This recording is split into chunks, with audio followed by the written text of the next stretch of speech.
Hey, Nicholas, when we were in that PTSD camp down in Boise, Idaho, right? You told me the story about the guys on sentry that weren't paying attention and they weren't doing their shifts right. Remember that one? Yeah, I remember that one. All right. Hit me with it. I want to hear it again. Um, so this was MCT, California, and we were going. Oh, you were in the States at the time? We were in the States. Oh, shit. And, So you were just screwing around training, and we had our e-tools, and there are 76 Marines in this platoon. Right. We were told to dig holes on the side of the mountain. Some guys might remember this. But you have to dig your hole 6 feet down with a grenade slump, that goes at an angle like that. So you toss your grenade in there. And you have 2 people per hole, 2 Marines. I was the guide of the platoon, so I had 4 squad leaders digging my hole. Right. And so I had them all digging a hole. They had bunk beds and dug into the holes on the sides. It was pretty neat. Well, as the time goes by, and we haven't eaten in about 3 days. We've only gotten 1 MRE. That's bullshit. And it was really cold when I was there. So we're like using MRE heaters for warmth and stuff. And I just remember being so cold and then trying to get everybody to stay awake. That was the hard part because my staff sergeant told me, make sure everybody's awake. You can have 1 person down and 1 person up. Right. Like, okay.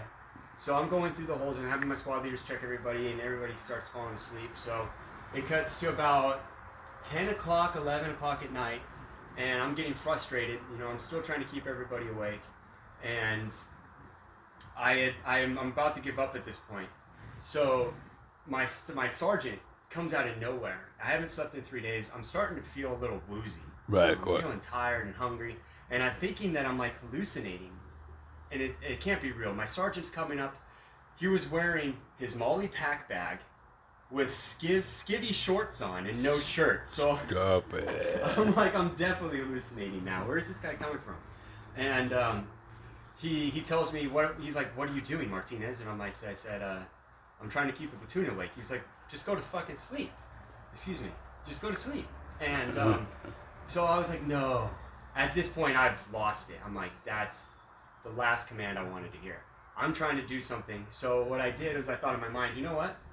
I'm going to take everybody's M16 that's sleeping. So I go to every hole, and everyone that was passed out, I grabbed their M16. And you were able to get it out of their arms?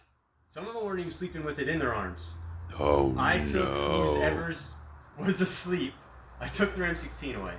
And then all the staff sergeants and NCOs were asleep right there on the ground. So I made this is like 11 o'clock, 12 o'clock at night. So I'm up till 3 o'clock in the morning doing all of this. Right.